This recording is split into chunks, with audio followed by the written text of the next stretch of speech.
اللهم صل وسلم وبارك على افضل الخلق محمد صلى الله عليه وسلم. مباراة اليوم في دوري ابطال افريقيا ودوري ابطال اوروبا، ودول هم مباراة النهارده. بس قبل ما اقول لك على المباريات اشترك في القناة ليوصلك كل جديد.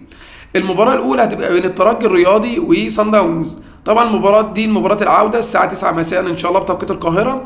طبعا مباراة الذهاب انتهت 1-0 لصن داونز، والفائز من المباراة دي هيقابل الفائز بين الاهلي المصري والهلال السوداني.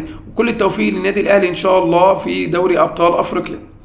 المباراة الثانية هتبقى بين الجيش الملكي وبيراميدز، دي مباراة العودة بنفس التوقيت الساعة 9 مساء.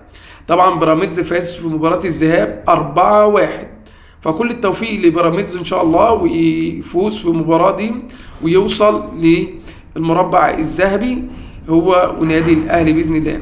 اما المباراة الثالثة ونفس التوقيت الساعة 9 مساء الهلال السوداني مع نادي الاهلي، وكلنا عارفين ان النادي الاهلي فاز في مباراة الذهاب 1-0، وان شاء الله الاهلي النهارده يحقق الفوز النهارده. المباراة دي في موريتانيا، وطبعا قلنا الفائز من الهلال السوداني والاهلي هيقابل الفائز من الترجي التونسي وصن داونز. اما المباراه اللي بعديها هتبقى في دوري ابطال اوروبا، مباراه قويه جدا بين الارسنال وريال مدريد في ذهاب دور الثمانيه. هتبقى مباراه قويه، مش عارف يا جماعه المباراه كلها في توقيت واحد، مش عارفين هنسمع ايه ولا ايه. هل هنسمع الارسنال وريال مدريد ولا الاهلي والهلال السوداني؟